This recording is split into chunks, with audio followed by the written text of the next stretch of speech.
The former President Richard Nixon is currently on a promotional tour to provide some response to his new book, The Real War. This weekend he was in Berlin and addressed several questions from the press about his book and current world policy. One reporter commented that at one time it looked like we were moving towards world peace. He asked the question, what went wrong? Well, what went wrong, in my opinion, was not the concept of détente itself. It was the way that concept was practiced, particularly by the present administration. Détente is a policy which will only succeed if it is coupled with containment. We have seen, for example, the recent Soviet move into Afghanistan. We have to couple that with our recollection of moves into places like Yemen, Ethiopia, and the latter two with Soviet proxy troops.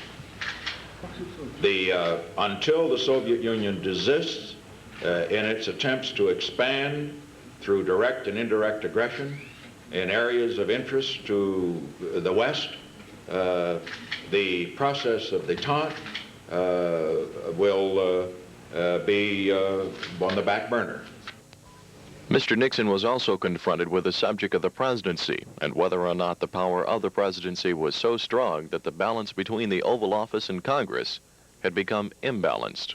I would refer with regard to the Congress and the views of many in recent years that the President had too much power and the Congress too little, to what General de Gaulle told me several years ago. He said, parliaments can paralyze policy, they cannot initiate it.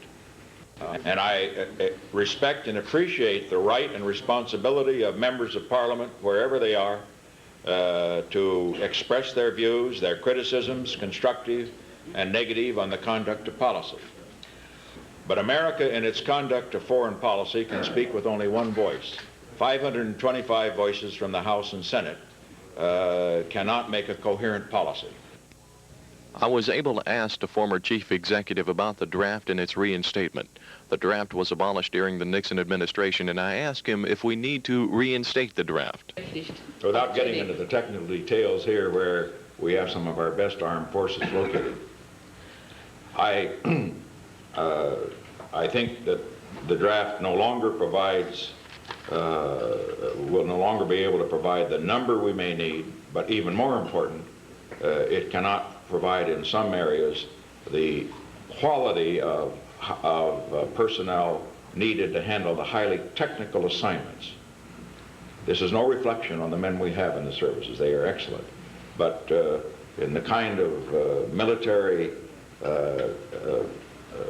buildup that we presently have, it requires very highly skilled personnel.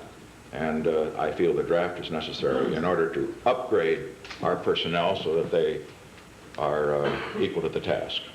Further, I believe that it would have very great psychological impact, beneficial impact on our European alliance, reassuring them of the American commitment in view of the fact that all of them have the draft, indicating, as it would, American determination not to accept a position of being inferior to the Soviet in any area where our security is involved. And I'll add one further thing. I think it's silly even to consider drafting women. Mr. Nixon also said prior to his visit to Berlin that the media reports with a double standard. He still holds that line. I was referring primarily in my book, as when the full volume comes out, as you will see, to what I thought was the irresponsible conduct of many of the media, particularly in television, and some also in the writing press,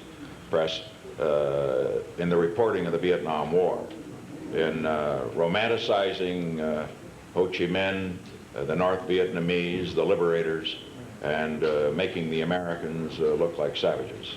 And as far as as Iran is concerned, in the early period I think some of the reporting, and I would include the print press in this as well, and it's not all, but some of the reporting with regard to what were then called students was irresponsible and created an impression that was perhaps not accurate. And I must say that some of the reporting, I think it was one-sided with double standard, which was almost totally anti-Shah. And early on, before he came to power and showed what he was, very pro-Khomeini, romanticizing him and sainting him, is conferring sainthood on him. I think that was irresponsible. I would not control either the media, the television media, or the print press. I would only urge that they, with the freedom that they have, which we all want to retain because it's in our interest, and not just theirs, in all free countries, that the freedom they have be exercised with responsibility, and that they might want to examine their conduct with the eye of having what I would call more single standard reporting. In his new book, Mr. Nixon says that the Third World War is now underway. The printing date is slated for the end of this month. From Kreuzberg, I'm Air Force Sergeant Bedford C. Vickers for AFN.